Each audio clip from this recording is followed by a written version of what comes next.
Salut à tous, j'espère que vous allez bien. On se retrouve aujourd'hui pour une nouvelle vidéo. On va parler des élections. C'est la troisième semaine de campagne pour les candidats et il y a énormément de choses à dire concernant cette dernière semaine.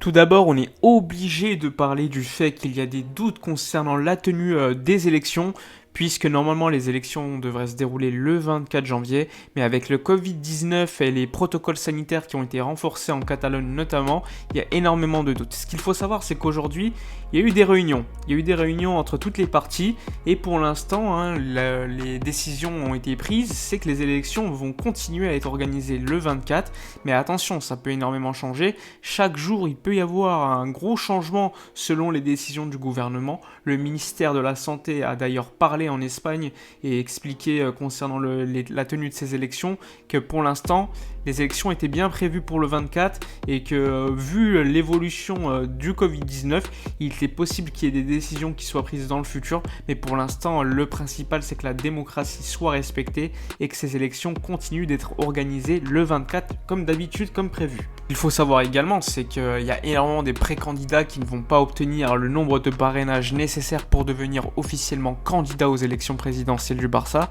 Et du coup, ils utilisent d'une certaine manière le Covid-19 pour dire, eh bien, à cause du Covid-19 et des restrictions de déplacement en Catalogne ou ailleurs, on ne pourra pas obtenir le nombre de parrainages nécessaires. Donc eux, ils demandent carrément que la course aux élections soit arrêtée, puisqu'ils ne vont pas obtenir le nombre de signatures nécessaires pour se présenter à cause du Covid-19. Évidemment, il faut le dire, la plupart qui demandent ça, ils savaient déjà très bien avant les élections qu'ils n'auraient pas ce nombre de signatures nécessaires, mais c'est assez opportuniste. Leur objectif, clairement, c'est d'obtenir les signatures, même si il faut plus de temps pour les obtenir, eh bien, ils vont essayer de l'avoir ce temps. Déjà, Javier Villajuana, ancien de la direction Bartomeu, qui s'est exprimé concernant cela et qui a demandé officiellement à la Junta Directiva, c'est-à-dire la direction actuelle du Barça présidée par Carles Tusquets, de déplacer les élections. Pour l'instant, la direction intérimaire a répondu par la négative. Pour l'instant, les élections sont toujours organisées au 24 janvier 2021, pas de changement. Il y a Joan Laporta, par le biais de son directeur de campagne, qui s'est également exprimé.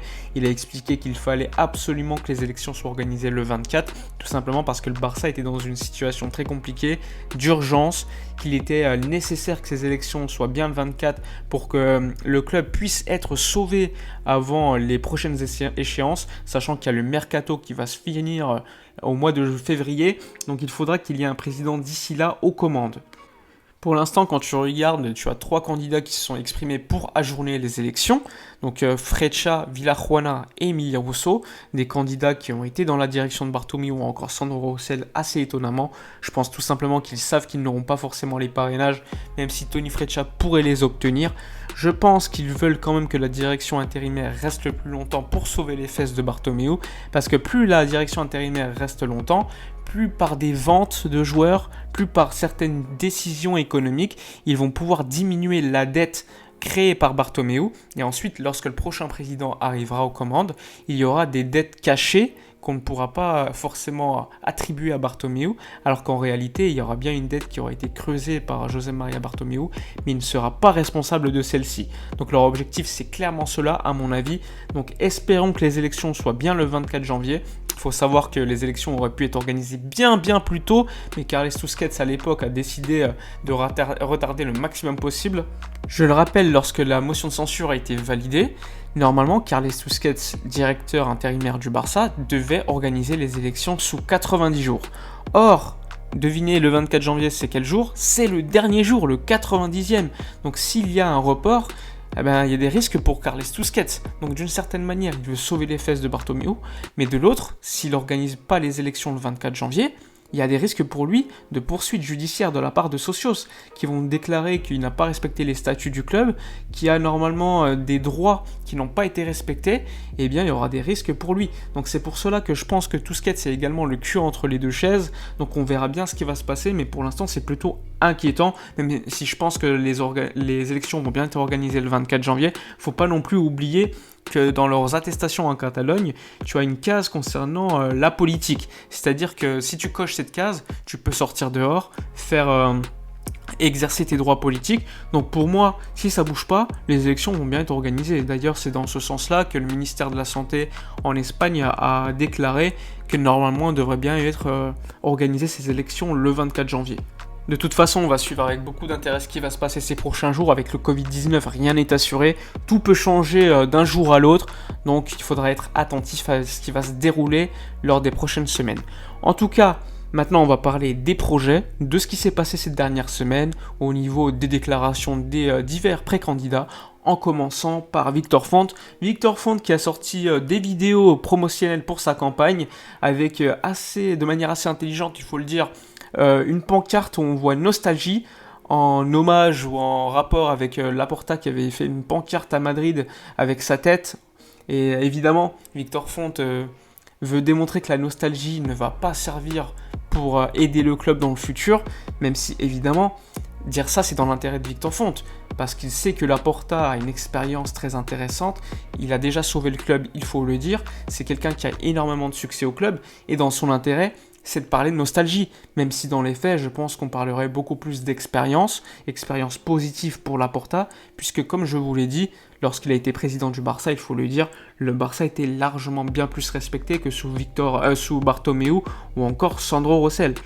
Donc d'une certaine manière, ce qu'a fait Victor Font, c'est plutôt intelligent, mais après il y a d'autres socios supporters du Barça qui vont être évidemment critiques, en parlant que Joan Laporta doit être respecté, mais en pleine candidature aux élections, pleine course pour devenir le président, tu as énormément de personnes qui vont le critiquer parce que ça sert leurs intérêts. Tony Freccia a également parlé de nostalgie, a parlé de Laporta comme étant quelqu'un qui était opportuniste, qui creuserait les dettes du club, etc., etc., etc. Tout simplement parce qu'il sait que Laporta est le favori. Il va pas se casser la tête à critiquer Villajuana ou d'autres pré-candidats qui ont quasiment aucune chance de gagner les élections. Tout simplement, je pense qu'ils vont tous se rallier contre Joan Laporta pour essayer de casser son image de gagnant, tout simplement parce qu'ils sont loin, très loin de lui au niveau des sondages. Concernant Joan Laporta, on sait qu'il va présenter le 13 janvier ainsi que le 18 janvier ses programmes, que ce soit économique ou encore sportif. Donc on va être très attentiste par rapport à cela, sachant qu'on sait déjà qu'il hésite entre 3 noms pour être directeur sportif. Il y a notamment Overmars, l'actuel directeur sportif de l'Ajax qui pourrait quitter le club hollandais pour rejoindre Laporta s'il est élu président, et également Zorc, qui est pressenti, le directeur sportif actuel de Dortmund, et l'autre nom qui est pressenti à mon avis, c'est Puyol. Alors Oriol Domènech, journaliste très très fiable de Radio Catalunya, a expliqué qu'il y avait 3 options sur la table, 2 personnes très très connues dans le monde du football, donc je pense que là c'est peut-être Puyol et peut-être Overmars. Et le troisième, normalement, ça serait Zorc. Zorc qui est quand même moins connu que Puyol ou encore Overmars, faut le dire, même s'il est très respecté à ce poste. Victor Font dernièrement s'est exprimé concernant Lionel Messi. Il a expliqué que Messi, ce qui lui préoccupait, c'est d'avoir un projet gagnant et que lui avait un plan pour les 100 premiers jours lorsqu'il serait élu, c'est-à-dire de parler avec Lionel Messi et de sauver le club économiquement, puis ensuite prendre des décisions sportives avec son équipe, notamment Xavi Hernandez, Jordi Cruyff s'il est élu. Il dit clairement que son objectif, c'est d'avoir un projet similaire à celui du Bayern Munich, c'est-à-dire énormément de légendes du club qui seraient aux commandes. Et ces légendes du club, évidemment, vont aller dans l'intérêt du club et pas forcément dans leur intérêt personnel. Il a également dit qu'il n'y avait pas d'argent pour faire de grosses recrues et que lui, il penserait qu'en hiver ou encore en été, il faudrait plutôt signer des joueurs libres et faire confiance aux joueurs de la Masia, tout simplement parce qu'économiquement, ça va être très compliqué. Mais après, est-ce que ça va aider à permettre à Lionel Messi de rester ? Ça, on ne le sait pas du tout. On a également appris quelque chose cette semaine qui était plutôt étonnante, plutôt ridicule, c'est le fait que certaines entreprises, certaines sociétés vendent tout simplement des parrainages de socios. C'est-à-dire que par exemple, contre une telle somme d'argent, eh bien, un pré-candidat pourrait obtenir par exemple 1000 signatures, 1000 parrainages, ce qui lui permettrait d'être officiellement candidat aux élections présidentielles du Barça. C'est ce qui d'ailleurs a été fait par Tony Freccia en 2015 selon énormément de journalistes. Et malheureusement pour lui, on a vu que lors des votes, il avait reçu peut-être 3% des votes, ce qui avait été assez ridicule. Donc ce qui démontre encore une fois que cette chose est plutôt critiquable, c'est qu'il avait obtenu moins de votes lors des élections qu'il avait eu de parrainage. Donc ça, encore une fois, ça démontre que c'est une... comment dire ? C'est que c'est quand même quelque chose de très mauvais au niveau démocratique et également économiquement pour lui. Parce que vous aurez payé pour devenir officiellement candidat aux élections, mais après, lors des élections, ceux qui ont donné leur parrainage n'ont pas forcément voté pour ce candidat. Donc c'est assez ridicule et je pense quand même qu'il faudrait que la justice s'occupe de ce cas. Parce que là, on parle de démocratie. On ne peut pas vendre des votes. C'est incroyable que dans un tel club, c'est possible qu'on puisse faire cela. Aujourd'hui, selon la presse catalane, il n'y aurait que Victor Font ainsi que Laporta qui auraient obtenu le nombre de signatures de parrainage nécessaires pour se présenter officiellement aux élections. Donc ça va être très problématique.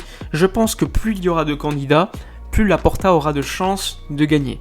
Tout simplement parce que tous les autres vont essayer de se lier contre lui. Et s'il y a beaucoup plus de candidats, eh bien les votes vont être dispatchés, mais Joan Laporta gardera les fidèles qu'il a, sachant que déjà en 2015, il avait déjà 15 000 personnes derrière lui, alors qu'il avait fait cette candidature forcément à la va-vite, qu'il n'avait pas forcément un projet super travaillé.